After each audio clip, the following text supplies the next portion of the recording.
ब्रह्मांड नाही तर रामप्रभू लक्ष्मण मैया पंचवटीला परत आले. पर्णकुटी सैन्य बघितली, उषेद करीत पुढे निघाले. जाता जाता बरेचसे राक्षस आडवे आले. बऱ्याचशा राक्षसाचं खंडन केलं. नादबाबा बोलतात, वारीने पिळून सुग्रीवाची हरिले श्री आणि राजाची रामे मारून त्याची सुग्रीवाची पुढे असताना येत असताना बऱ्याचशा धारा झुडपाचा उद्धार रामाने केला. रामाला वनवास याच्यासाठी होता. राम वनांतरी रडे ऐशी वेदाची पवाडे. रामा वनवास तेने वसे सर्व देश. रामप्रभू गेले. पुढे पंपा सरोवराच्या ठिकाणी आले. पंपा सरोवरामध्ये सुद्धा एका मातंग ऋषीचा उद्धार, मातंग ऋषीच्या शबरीमातेचा उद्धार केला. कबंधाचं मोचन केलं. रामप्रभू पुढे पंच असणाऱ्या त्या ठिकाणी आले. ऋषिमुख नावाच्या पर्वतावर सुग्रीवाची भेट घेतली. वालीचं मर्दन केलं. सुग्रीवाचं सैन्य आणि सुग्रीव आपला केला.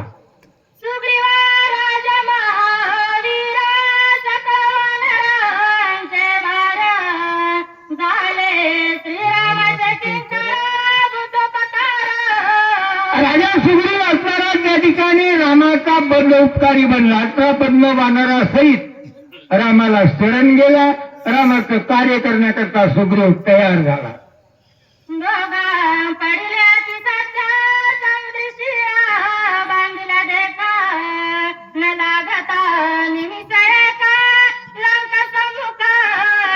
सुग्रीवात आणि रामाचं मैत्री जुटली. वानर सैन्य समुद्राच्या आईले तीराला आले. 400 कोसाचा सेतू बंधनाचं काम पूर्ण झालं. पहिल्या तीराहून आईले तीराला वानर सैन्य घेऊन राम असणारे रावणाचा अंत करण्याकरता आले. हनुमंताचं वर्णन केलं नाही तरी हनुमंत म्हणजे जाऊ द्या नका का करीना, त्याला कळालं नसेल. हा युद्ध झाले घोरंदार रावण प्रधानाधी कुमार मारिले सैन्य झुंजार मारिले समग्र. रावणाचं युद्ध चालू झालं. रावणाचे बरेचसे असणारे नातेवाईक, मुलं बाळ, नातू पंतू रावणाने खर्च घातले. राजा रावणाचा कुटुंबाचा विचार जर केला, रावण सामान्य नव्हता. 1 लाख मुलं, 1.25 लाख नातून 80,000 बायका एवढा परिवार होता. पण त्यांनी विचार केला सगळ्याचा शेवट होतो भला. माझा बहू सगळ्याचा गोड करीन मग माग मी राहीन. रावणाने येण्याप्रमाणे सगळे असणाऱ्या रणभूमीच्या युद्धामध्ये खर्ची घातले असं काळणीने सांगतोय.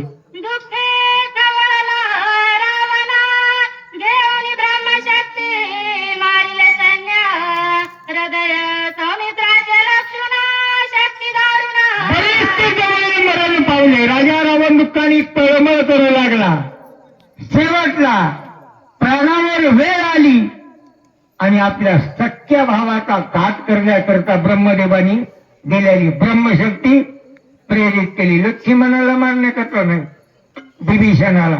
घरका भेदी आणि लंका यांनी जी केलेली याच्याकरता त्यावेळेला शरण येणाऱ्या त्या विभीषणाचं संरक्षण करण्याकरता लक्ष्मण पुढे गेला आणि रावणाची ब्रह्मशक्ती छातीवर घेतली. नाथबाबा बोलतात,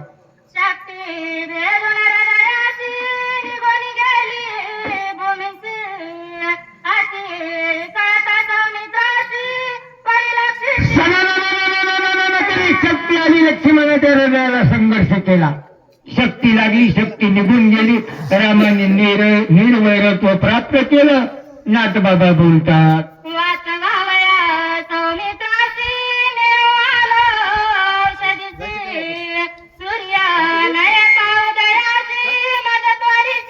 म्हणून लक्ष्मणाला ब्रह्मशक्ती पण लागली. रामालाही दुःख झालं, वानर दुःखी झाले. लक्ष्मणाला वाचवण्याकरता डॉक्टर सुसेन आणि वल्ल्या आणायला पाठवलं आणि त्या शक्तीला वरदान आहे, सूर्याचं किरण पडल्यावर ज्याच्यावर पडली तो वाचणार नाही. म्हणून महाराज रातोरात औषधी नेण्याकरता मी आलो. हनुमंतराय बोलतात,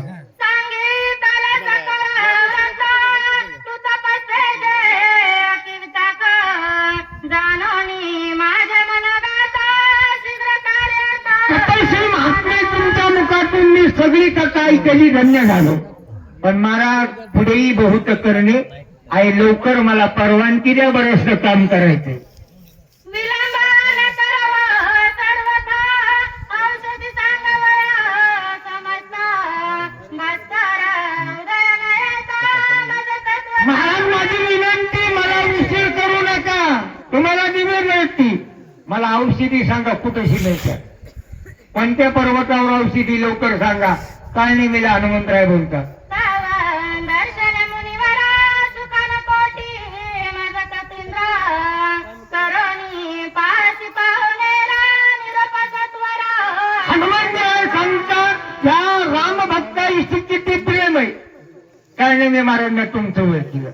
पाहुणचार करायचं म्हणतात, पण आता पाहुणचार घ्यायचा टाईम नाही, लवकर परवानगी द्या. सेविता सजन गंज उदकांतर पुनिता होय देखा, प्राप्त होय जर्यांनाधिका ब्रह्मसुख. सांगितलं सज्जनाच्या घरचं पाणी जरी गेलं तर अंतर शुद्ध असणार, अंतकरण शुद्ध झाल्याशिवाय राहत नाही, असं ब्रह्मादिक देवाचं म्हणणं आहे. हनुमंतराय बोलतात. सज्जनांचे घरचे अन्न घ्यावे बळची मागणा, नाही तरी आपण जीवन करी. सज्जनाच्या घरचं अन्न बळच मागून घ्या, नाही दिलं तर पाणी जाईल, असं असणार वर्णन हनुमंतराय करतात. आली आली ब्रह्मादिका सज्जनांना न पावती देखा, हे घडले का प्रत्यक्ष गोपाळ सका. ब्रह्मादिक देवाने विचार केली, वैकुंठीचा इशे नाही, कवळ काही काल्याचे. स्वर्गातल्या देवाला वाटतं इथं काला खायला यावा, आणि इथल्या लोकांना वाटतं स्वर्गाला जावा. बरोबर आहे काय. म्हणून कृष्ण अवतारामध्ये देवाने माशाचं रूप धारण केलं, यमुना डोहामध्ये हाता तरी धुतेन म्हणून, पण देवाला कळालं हे चोरून पारसात खायचा वाण आहे. देवाने सांगितलं हाता असे पोसा, जिथं दैवतच नाही तिथं, कारण ह्या दोन जागेवर दैवतच नाही म्हणजे इथं हात पुसा, आणि जिथं दैवत नाही तिथं देवाला चाटू द्या. देवाने सांगितलं इथून पुढं माणसं चाटायचे नाही, म्हणून लोक इथं हात पुसतात खाल्लं की. ह्या प्रकारची वृत्ती या ठिकाणी नागबाबा बोलतात. मननी घ्यावे फळमुळाची तरी आलो राम कार्याचे, न जाता स्वामी कार्य सिद्धीची सर्वदाराची नसे. म्हणून हनुमंताने सांगितलं काळनिमी महाराज तुमचा आदर अतिथी योग्य. लक्ष्मण विसर्जन अवस्थेत पडलेला आहे, लक्ष्मण दुःखीत पडलेला आहे. रामाने काही खाल्लं नाही, वानर काही खात नाहीत, रात्रभर सगळे रडतात. अन्य खुशाल सेवकांनी इथं येऊन नाश्ता करून द्यायचं हे मला बरं दिसतं का. रामनवमी आज घडू द्या ना उपास. महाराज याच्याकरता मीही उपास धारण केला. हनुमंतराय काळनिमीला बोलतात. सांडून स्वामी कार्यार्थ जो पुढे घालिला उदर चिंता, तो महापापी तत्वता गपाता जा. मालकाच्या इथं काम करणार आणि मालकाची कदर न करता खात बसणं याच्यासारखा पापी कुणी नाही. उद्या रोज रंगायचं सरके महाराज एखाद्याच्या इथं आणि येळभर काम करायचं, खायचंच नाही. काय म्हणतात रात्रीचं ऐकलं ओबी. स्वामी कोणाला म्हणायचं?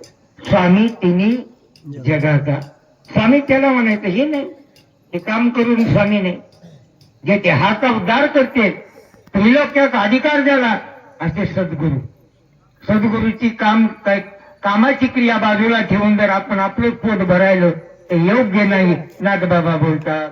या लागे स्वामी कार्य न होता पूर्ण, न करता बुवा भोजना, तुझी आदर लागी जाणं उदक पाहणं. जोपर्यंत मालकाचं काम होत नाही तोवर मी जेवण करणार नाही. महाराज तुमचा लईचा आदर आहे ना, पण तुमच्याकरता पाणी पे, थोडस पाणी द्या, एवढ्याने माझं अंतर पुनीत होईल.